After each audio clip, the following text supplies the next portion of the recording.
तो दोस्तों welcome back to Techno Search. मैं जुबेर शेख आप सबका स्वागत करता हूं। हमारा जो क्वेश्चन आंसर सीरीज है उसका ये फर्स्ट वीडियो है जहां पे हम 10 क्वेश्चन के आंसर देने वाले हैं जो मोस्ट कॉमन क्वेश्चन अभी तक चैनल पर रिसीव हुए हैं।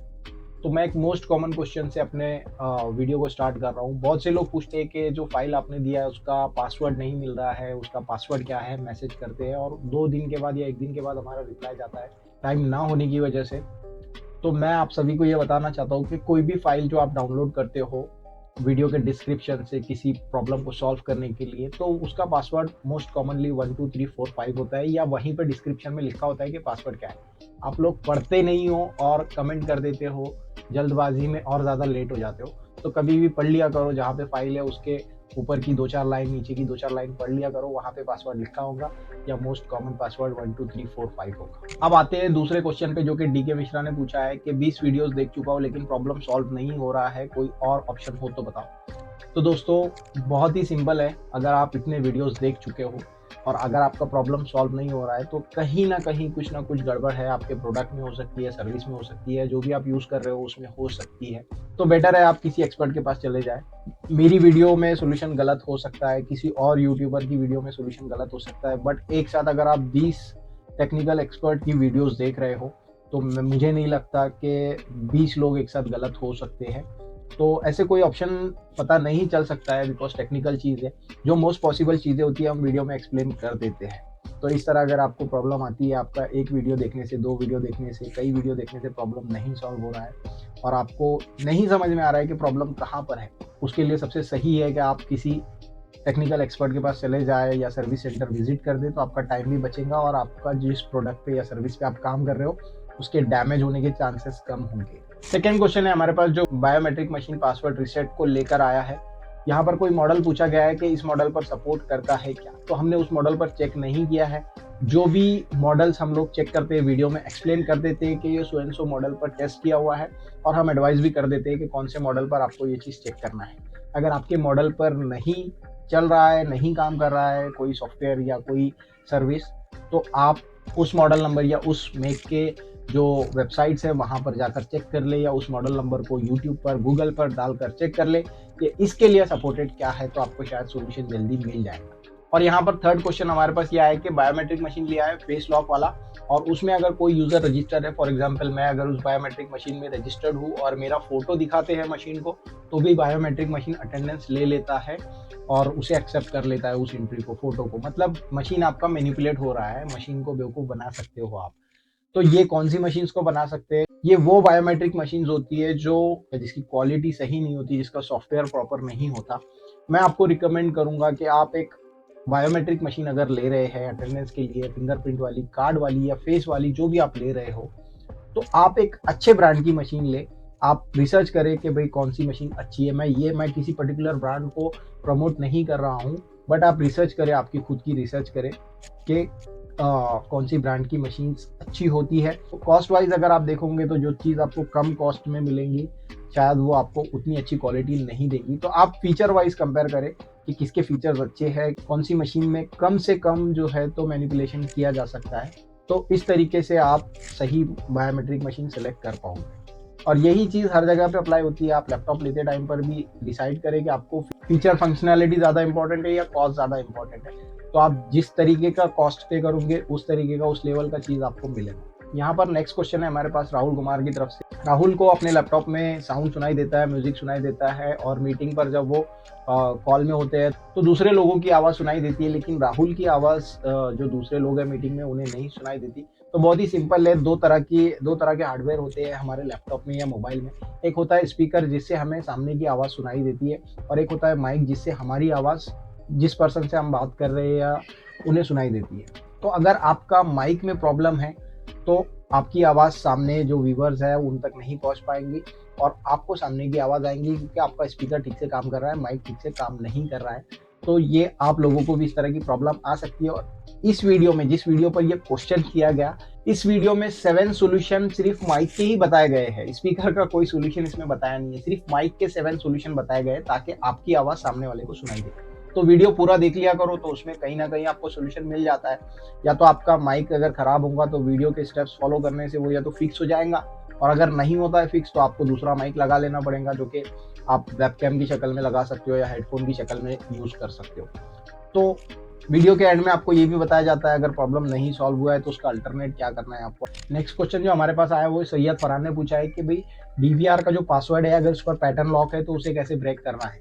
तो देखो दोस्तों, जो पैटर्न लॉक होता है एक्चुअली वो कंबाइन होता है या कॉम्बिनेशन होता है जो कोड आपने सेट किया है उसके साथ। जैसे कि हमारा मोबाइल में हम पैटर्न लॉक करते हैं, लेकिन कभी पैटर्न लॉक भूल जाते हैं तो हमें पासवर्ड डालना पड़ता है और वो पासवर्ड को डालकर हम पैटर्न लॉक को रीसेट कर सकते हैं। तो पैटर्न लॉक को अनलॉक करने के लिए आपको अल्टीमेटली पासवर्ड ही रीसेट करना है।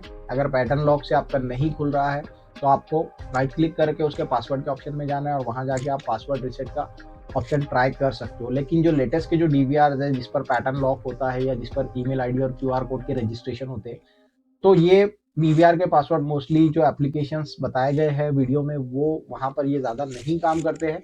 तो उस केस में आपको कस्टमर केयर से सपोर्ट लेना है, कस्टमर केयर को डिटेल देना है। जिस ईमेल आईडी पर आपका डीवीआर रजिस्टर्ड होगा उस ईमेल आईडी पर पासवर्ड आपको भेज दिया जाता है, वन टाइम पासवर्ड। उस पासवर्ड को यूज़ करके आप आपके डीवीआर को अनलॉक कर सकते हो। नेक्स्ट क्वेश्चन हमारे पास यश व्यास का है, जिसमें वो बताते हैं कि भाई डिवाइस मैनेजर में साउंड का या ऑडियो का कोई आइकॉन नहीं दिख रहा है। ये एक बहुत ही अच्छा क्वेश्चन है और ये सबके लिए फायदेमंद हो सकता है। तो इस तरह की प्रॉब्लम अगर आप लोगों के साथ भी आती है, आपके लैपटॉप या कंप्यूटर में डिवाइस मैनेजर में अगर साउंड का आइकॉन शो नहीं कर रहा है, ऑडियो का आइकॉन शो नहीं कर रहा है, वहाँ पर क्वेश्चन मार्क या एक्सक्लेमेशन मार्क आ रहा है, स्क्वायर में एक्सक्लेमेशन मार्क आ रहा है, तो इसका मतलब ये है वो डिवाइस आपके सिस्टम में या लैपटॉप या कंप्यूटर में इंस्टॉल्ड नहीं है या डिसेबल किया हुआ है, या वो डिवाइस फेल हो चुका है। जो ऑडियो का डिवाइस है वो फेल हो चुका है, डिटेक्ट नहीं हो रहा है आपके लैपटॉप में। तो इसके लिए सॉल्व करने के जो तरीके हैं वो आप तो सबसे पहले बायोस में जाकर चेक कर सकते हो कि बायोस में आपका जो साउंड कार्ड है या जो साउंड का सेटिंग है वो डिसेबल तो नहीं किया हुआ है। अगर वहाँ से इनेबल मिलता है आपको बायोस में से, स्टिल आपको लैपटॉप में शो नहीं कर रहा है, इसका मतलब है कि आपका वो डिवाइस काम नहीं कर रहा है। तो आप उसकी जगह पे दूसरा डिवाइस लगा कर देख सकते हो। जैसे कि आप हेडफोन लगा कर देख सकते हो, अगर आपके हेडफोन काम कर रहे हैं तो मतलब है आपके जो बिल्ट इन स्पीकर है वो फेल हो चुके हैं, वो काम नहीं कर रहे। अगर आप चाहते हो तो उन्हें रिप्लेस करवा सकते हो, या आप एक्सटर्नल स्पीकर लगा के यूज कर सकते हो या हेडफोन यूज कर सकते हो। ये आपके पास ऑप्शन बचते हैं। नेक्स्ट क्वेश्चन हमारे पास है जो माइक नॉट वर्किंग का वीडियो उस पर आया है कि परमिशन दिया है माइक को एक्सेस करने का बट फिर भी परमिशन अलाउ नहीं हो रहा है। ये भी बहुत अच्छा क्वेश्चन है। ये प्रॉब्लम हो सकता है आप लोगों को भी आ सकती है इन फ्यूचर में कि अगर आप माइक वगैरह यूज कर रहे हो, गूगल क्रोम में आपको परमिशन अलाउ करने का ऑप्शन आता है, वहां से अलाउ किया है फिर भी अलाउ नहीं हो रहा है। तो दोस्तों इस सिचुएशन में क्या करना है, आपको गूगल क्रोम को अनइंस्टॉल करना है और वापस से इंस्टॉल कर देना है नया वर्जन, या उसे अपडेट कर देना है। तो आपके जो भी ब्लॉकिंग वगैरह हो रही होंगी या कोई फंक्शन काम नहीं कर रहा होगा ठीक से गूगल क्रोम में, तो वो काम करने लग जाएगा। या री इंस्टॉल करने के बाद जो नए तरीके से वो आपकी परमिशंस मांगेगा उसमें आपकी परमिशन जो है वो अलाउ हो जाएंगे।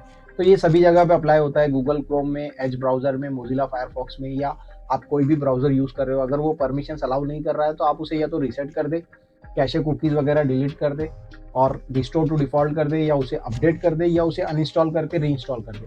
तो ये काम अगर आप करोगे तो आपका जो परमिशंस के इशू है वो सॉल्व हो जाएगा। नेक्स्ट क्वेश्चन है यहाँ पे प्रदीप खराब के पास है। वो पूछ रहे हैं कि मेरे फ्रेंड को और मेरा फिंगर ऐड कर सकते हैं क्या एक ही आईडी। तो देखो दोस्तों, करने के लिए आप कर सकते हो, लेकिन ये एक एथिकल वे नहीं है कि आप मतलब मैनिपुलेट कर रहे हो टेक्नोलॉजी को या सिस्टम को या मैनेजमेंट को, क्योंकि मशीन को नहीं पता कि जो आप दूसरी फिंगर ऐड कर रहे हो वो सेम यूजर की है या किसी और यूजर की है। वो एक्सेप्ट कर लेगा, लेकिन कल को मैनेजमेंट को ये बात पता चल जाती है तो हो सकता है आपकी जो जॉब है, आपका जो रेपुटेशन है वो खराब हो सकता है। तो दोस्तों प्लीज ऐसा काम मत करो जिससे मतलब आप लोगों का रेपुटेशन खराब हो। नेक्स्ट क्वेश्चन है हमारे पास यहाँ पे यश गौर का, जो कि डेल लैपटॉप नॉट वर्किंग या नॉट ऑन का जो प्रॉब्लम है उसके ऊपर पूछा गया है। क्वेश्चन ये है कि how to solve the problem without removing the keyboard, the battery drain is not working. तो दोस्तों वीडियो में जो सोल्यूशन बताए जाते हैं ना वो 100% आपके डिवाइस के लिए काम करेंगे नहीं करेंगे इसकी गारंटी कोई भी नहीं दे सकता है, क्योंकि आपका जो डिवाइस है वो आपके पास है, हमारे पास जो डिवाइस है उस पर स्टेटस कुछ अलग हो सकता है, आपके डिवाइस पर स्टेटस कुछ अलग हो सकता है। बट कोई भी प्रॉब्लम के जो सिम्टम्स होते हैं उस सिम्टम्स के बेसिस पर ये वीडियो बनाया जाता है, और कोई भी टेक्निकल एक्सपर्ट जो प्रॉब्लम सॉल्व करता है वो वीडियो में स्टेप्स आपको मेंशन करता है कि स्टेप नंबर 1 पे आप ये कीजिए, स्टेप नंबर 2 पे आप ये कीजिए। तो ये स्टेप्स होते हैं, ये इसलिए होते हैं कि आपके माइंड में कोई कंफ्यूजन ना रहे, और अगर ये स्टेप्स फॉलो करने के बाद भी आपका काम नहीं हो रहा है तो मैं हर वीडियो में बोलता हूँ कि आप सर्विस सेंटर को विजिट कीजिए, और अगर कीबोर्ड निकाले बिना उस प्रॉब्लम को सॉल्व करने का कोई सोल्यूशन होता तो मैं उस वीडियो में जरूर बताता। होप सो फ्रेंड, आप लोग समझ जाओगे कि भाई आप अगर वीडियोस देखते हो तो स्टेप्स जो आप फॉलो करते हो उसमें अगर आपका काम नहीं हो रहा है तो आपको आगे क्या करना है। नेक्स्ट क्वेश्चन है हमारे पास कि मेरे लैपटॉप में नॉन रिमूवेबल बैटरी है तो मैं क्या कर सकता हूँ। ये जो नॉन रिमूवेबल जो वर्ड है ये थोड़ा सा मतलब सही नहीं है बैटरी के लिए।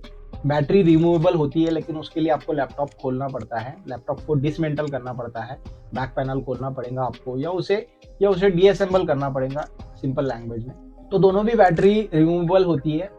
पहली वाली जो बैटरी होती है उसे हम एक्सटर्नल बैटरी कहते हैं, जो बाहर से मतलब बगैर लैपटॉप खोले निकल जाती है, और दूसरी जो बैटरी होती है वो इंटरनल होती है, मतलब लैपटॉप की बॉडी के अंदर होती है, तो हमें पहले बॉडी कवर खोलना पड़ता है फिर उसे निकालना पड़ता है। तो अगर आपके लैपटॉप में उस तरीके से है तो आपको पैनल खोलना पड़ेगा और बैटरी निकालना पड़ेगा, क्योंकि most of the time battery hang होने से ये प्रॉब्लम्स आते हैं जिसे बैटरी को डिस्कनेक्ट करके ही सॉल्व किया जाता है। तो अगर बैटरी को डिस्कनेक्ट नहीं करेंगे तो प्रॉब्लम सॉल्व होने के चांसेस नहीं होते, इसलिए पहली स्टेप वही बताई जाती है कि बैटरी पावर को डिस्कनेक्ट करें। तो दोस्तों ये थे इस मंथ के 10 मोस्ट कॉमन क्वेश्चन। आगे भी इस तरह के क्वेश्चंस आते रहेंगे और हम हमारी इस क्वेश्चन आंसर की सीरीज को कंटिन्यू रखेंगे। होप सो फ्रेंड मैं आपके इन क्वेश्चंस के आंसर दे पाया हूँ। अगर आपको लगता है कि आपको आपके क्वेश्चंस के आंसर मिल गए तो कमेंट करके ज़रूर बताएं। अगर और कोई नए क्वेश्चंस आपके माइंड में आ रहे हैं तो वो भी कमेंट करके ज़रूर बताएं। हम लोग उस पर भी आपको आंसर देने के लिए पूरी कोशिश करेंगे।